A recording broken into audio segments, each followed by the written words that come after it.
นี่แหละเรามอบอันนี้ให้แหละไฟคือว่ายังมีอยู่พี่น้องเนาะอันนี้บนนอนยังต่าง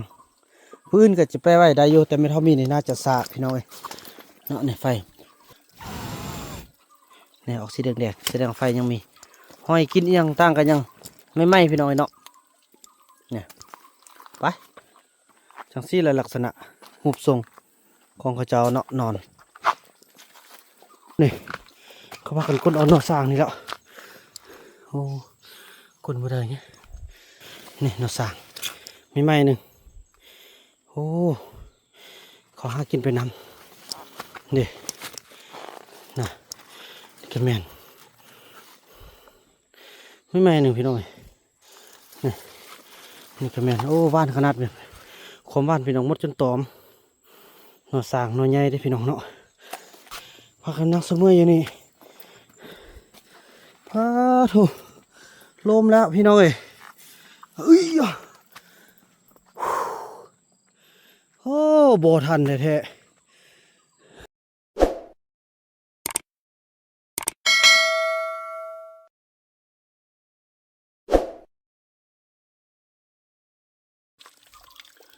สบายดีท่านผู้ชมเนาะสบายดีFCของบ่าวบุญนำกันเบิดสู่คู่สู่คนพี่น้องเอ้ยบ่ว่าสิอยู่ภายในหรือว่าอยู่ต่างประเทศกันฮอนขนาดพี่น้องเอ้ยภาพบรรยากาศนี้ก็อยู่ที่หมู่บ้านเผาต้องเหลืองหรือว่าหมู่บ้านคุณปานั่นเองเนาะต่อจากEPที่แล้วพี่น้องเอ้ยก็เรียกว่าบ่าวบุญนำก็ได้ซื้อคืนนี้พี่น้องเนาะหลายท่านที่ได้ติดตามแต่ต้นจนจบก็อาจจะฮู้ว่าจุดเป้าหมายของบ่าวบุญนำหรือจุดประสงค์ของบ่าวบุญนำมาฮอดคลิปนี้นะแม่นยังเนาะก็คือจะอธิบายให้ FC ได้ฟังเนาะหรือว่าท่านใดที่เข้ามาใหม่พี่น้องเอ้ยก็คือมีเมทัลมีเนาะหรือว่าพี่น้องพอต้องเหลืองอยู่ฝั่งไทยเขาจะเอิ้นว่ามาราบีเนาะ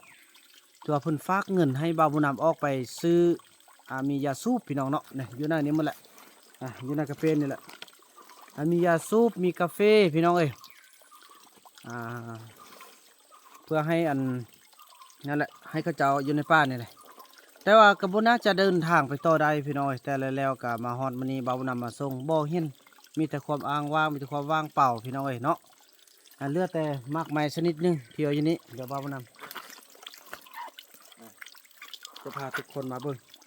อันนี้เป็นมากมายป่าเนาะที่เขาเจ้ากินเขาจงไว้ให้หน่อย ให้อันนึงพี่น้องก็แซ่บเลยเนื้อมันจะออกเป็นสีแบบนี้พี่น้อง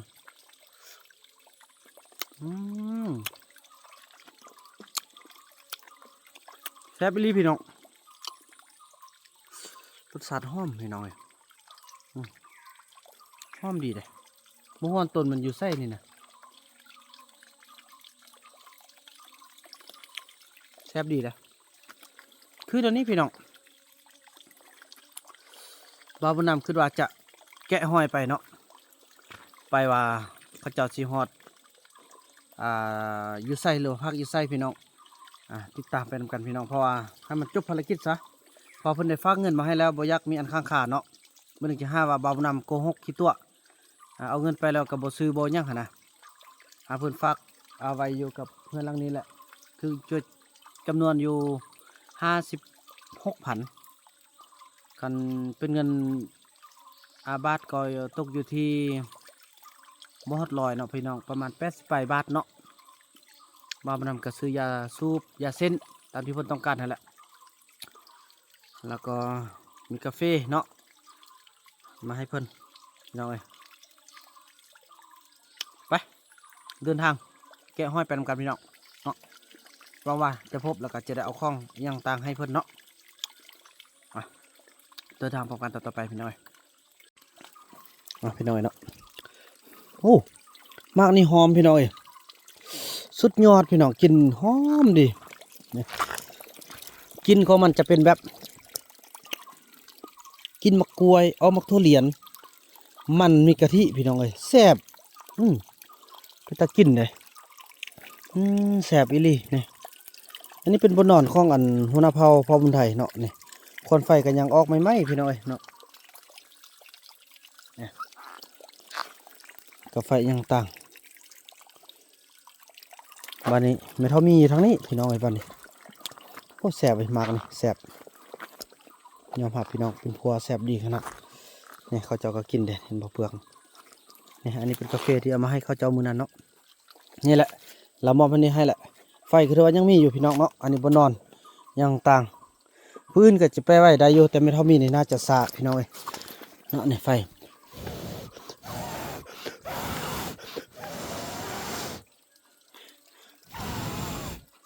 นี่ออกสีแดงๆแสดงไฟยังมีห้อยกินยังต่างกันยังไม่ไหม้พี่น้องเอ้ยเนาะเนี่ยไปจะได้แกะห้อยตามกันไปบ่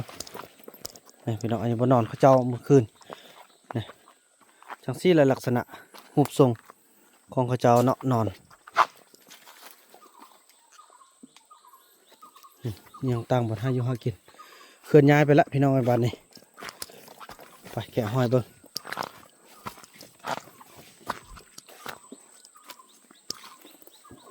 นี่มากอันนี้แหละพี่น้องต้นมันอยู่ไสวะเอ้าต้นมันล้นแล้วแซ่บดิพี่น้องอันนี้มากมันล้นนี่ล้นตามนี้แสดงว่าต้องมันอยู่แถวนี้แน่นอนนี่โอ้มอง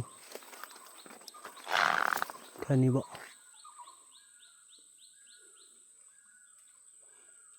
โบแมนที่บ่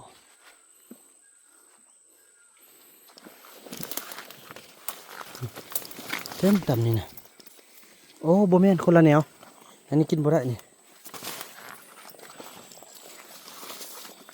พี่น้อยนำไปสงสารยายมีเนาะ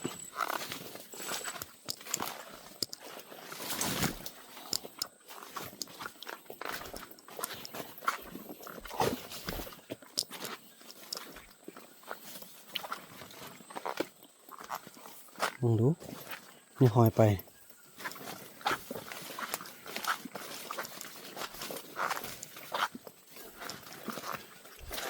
นี่เห็นบ่ใบไม้ยังปีนเนาะเสียสายเสียขั้วไปนี่แหละเบิ่งนี่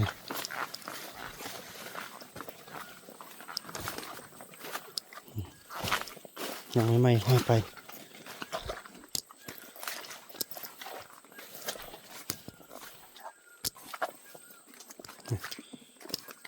ที่หลักเลือกไปนั่นนี่เลยพี่น้อง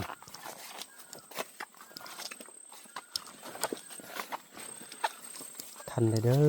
มาทำเลย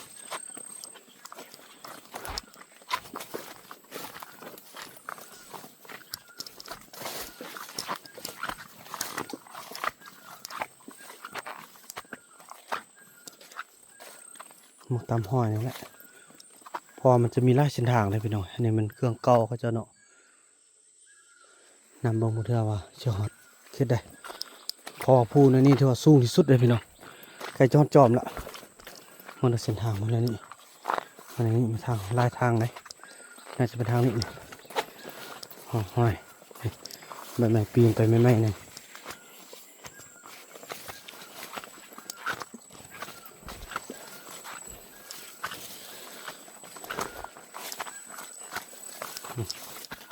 ใบไม้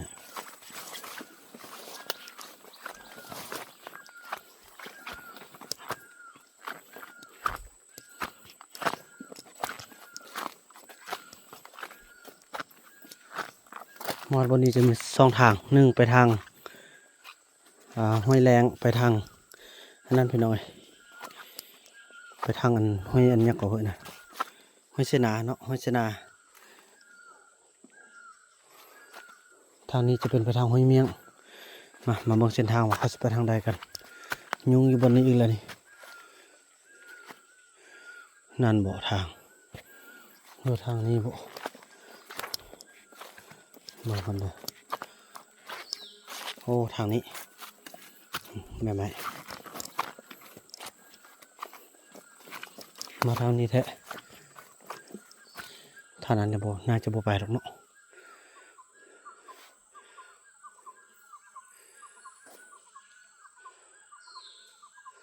โธ่ป่าไม้พี่น้อยอันนี้ตะกุ่นข้อเบาบุญนำเลยโอ้กระเตะนกตังรอสลอกพี่น้อยสันตะสลอกบาบุญนำสอนเสียงเนาะไปทางนี้พี่น้อยเนาะนำมาทางนี้ มาทางนี้นี่หอยโอ้นี่ลมแล้วนี่ลมเสียสายเสียขว้างแล้วนี่เห็นบ่ใบไม้ปีนไปทางนี้ถือว่าเราเท่าไร่เนาะขึ้นงึดเลยพี่น้องโอ้งึดไปถึงหัวเลยตั้งงึดเลยเป็นยังขึ้นได้จังไงไปนำไปเบิ่งว่าจะได้พบกระเจ้าอยู่ไซพอไม่เห็นบ่นี่นะใบไม้นี่อันตรายเลยพี่น้องแปดนี่เจ็บเลยบ่าวน้ำคิดว่าจะให้ทันอยู่หัวผูเนาะโดยจอมผูพี่น้องเราต้องพักกันเราจะไปต่อกันย่าบ่าวน้ำจะเอาแต่กาแฟเอาแต่อีกอย่างต่างเนาะที่ว่าเราฝากกันแหละให้มันแล้วนะพี่น้องไม่อยากค้างคาใจนะพอคนฝากมาเนี่ยโอ้อันนี้ฟันมาแล้วนี่โอ้หอยมันไม่หนึ่งพาขึ้นบอกมาเราขึ้นได้จังไงนี่ไม่ได้ไปทางนี้แน่นอน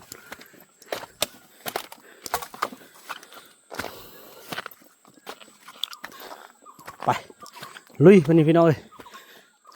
ถือว่ายังลายพักพอสมควรได้เบิ่งเอาพี่น้องความสูงความสั้นไปพบกันที่ถึงพุ่นแหละพี่น้องแต่ละระยะเนาะว่าจะทันเราหรือบ่ทันเนาะพี่น้องหุ่นขึ้นภูมาตะลุ่มเนาะ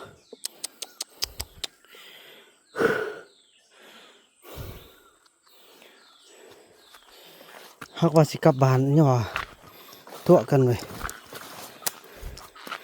ไม่ทำมีกระไรไม่ห้องหอยเนาะ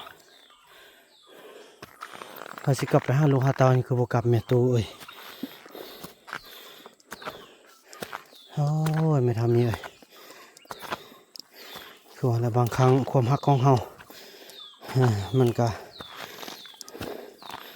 เป็นวิถีชีวิตของเขาพี่น้อยคนเฮามักบ่คือกันนี่ทางใหม่ๆนี่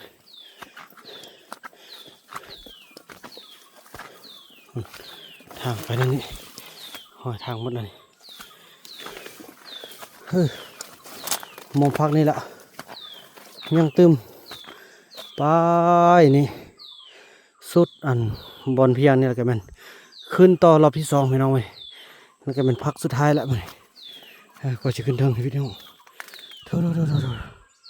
ไปเลยต่อเนาะพอเวลาเอากับคำเข้าแล้วพี่น้องเว้ยขอให้พบขอให้ทันแม่เท่ามีเด้อเนาะ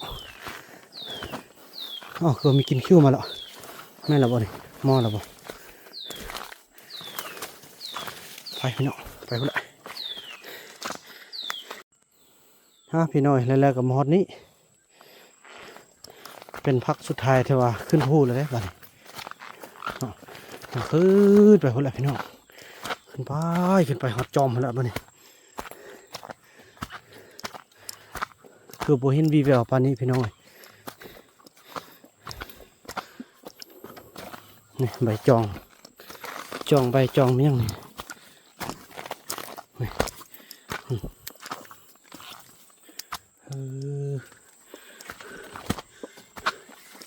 ขึ้นภูปกสร้างเลยครับเมื่อทำกันเลยพี่น้อง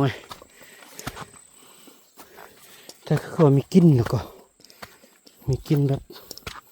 กินตัวจอนะ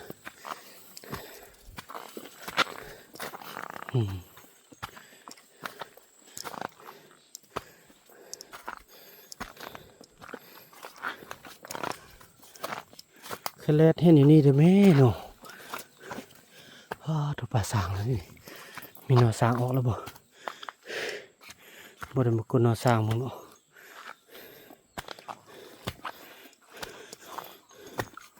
ไม่พี่น้องสั่นขึ้นพักลิงเลยนะโอ้นี่เขาพากันกดเอาหนอสางนี่แล้วโอ้กดบ่ได้เนี่ยกดแล้วทายอยู่ทางเด้อไม่ตัวมีเด้อทาลงอยู่ทางเด้อนี่หอยนี่หนอสางมีไม้หนึ่งโอ้ขอหากินไปน้ำเด้น่ะกันแมนไม่ไม้หนึ่งพี่น้อย นี่ก็แม่นโอ้ว่านขนาดเนี่ยความว่านพี่น้องหมดจนตอมหน่อสางหน่อใหญ่ได้พี่น้องเนาะ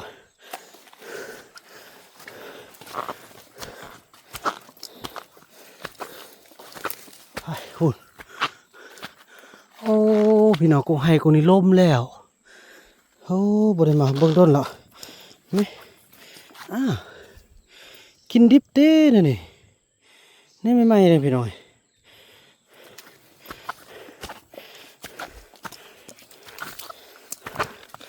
กูให้ที่บ่าวบุญนำเคยขึ้นรถสัญญาณนะพี่น้องล้มแล้วโอ้ยพี่น้องเอ้ยลมแท้แม่โอ้เห็ดแขนออกเห็ดแขนนี่เป็นตะกินได้พี่น้อง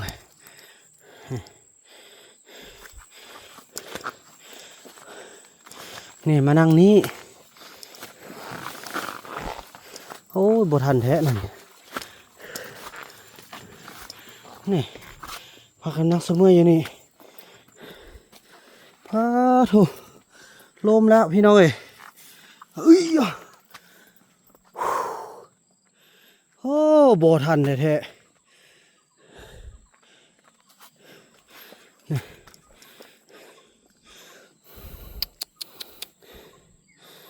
นี่พี่น้องนี่พี่น้องนี่แหละสิ่งที่โบเที่ยงแท้เนาะและก็แน่นอนที่สุดคือความตายสิ่งโบเที่ยงแท้ก็คือนี่แหละต้นไม้พี่น้องอยู่จอมผู้สูงสุดแล้วนี่เติบโตมาจักกี่ร้อยปีฮอดมือมันก็หักกระลมไปพี่น้องนี่จังซี่แหละนี่คือวงจรชีวิตของคนสัตว์พืชที่เกิดมาอยู่ณบนโลกนี้เนาะแม้แต่เบาหนำที่เบาแวบนี่มีมือหนึ่งก็จะได้จากFC จากทุกท่านจากวิดีโอจากห่างไกลแน่นอนพี่น้องนั่นนี่แหละมียังกะสร้างรถความดีตอนที่เรายังมีลมหายใจตอนที่เรายังมือตาอาปักแล้วก็มีสติปัญญาได้เน้นความฮักความแพงพี่น้องอย่าสร้างศัตรูใส่กันนี่หอยไปพุ่นแท้ลงไปห้วยเมียงพุ่นแน่นอนพี่น้องโอ้เฮ็ดแนวใดพี่น้องถ่ายฮอดจุดนี้แล้วเช็ดแนวเด้อบาดนี่สิกลับบ่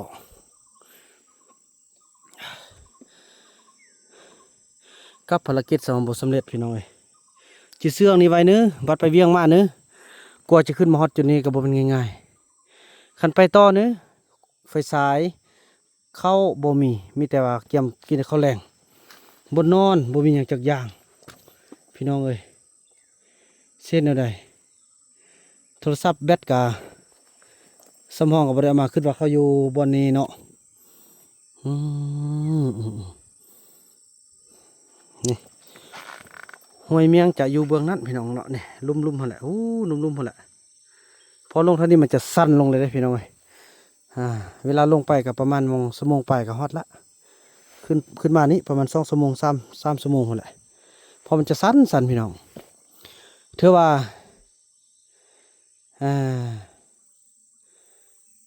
ทำใจพี่น้องแม้เท่ามีเราเลือกเส้นทางของเราคือดังที่น้องมุกว่าแหละคันข้ามไปเพิ่งนั้นกลับมาบ่ได้แน่นอนซ้ำกับเข้าไปในกรงเลยจะบ่มีกระแจที่ว่าใครใดสำหรับเราเพราะว่าทางนี้นะพี่น้องกันยังท่อแห้งแล้วยังขึ้นมาได้แล้วทางนี้นี่นะเรามาบ่ได้เราจะให้ผู้ใดเจียมาสมมุติเราเจ็บเราเป็นบ่าวบ่นำก็บ่มีความสามารถเลยพี่น้องจะให้น้องนกเจียกับบ่ได้ดอกเนาะบ่าวบ่นำสิเจียเมื่อแต่มื้อนั้นเราว่าบ่เจ้าเป็นผู้ชายเจ้ามีลูกมีเมียแล้วบ่ให้แตะมีแต่ท่าผู้หญิงท่าน้องนกถ้าเป็นฝั่งนี้แท้น้องนกนี่ก็จะคอยเจียลงไปได้พี่น้องคอยประคองกันได้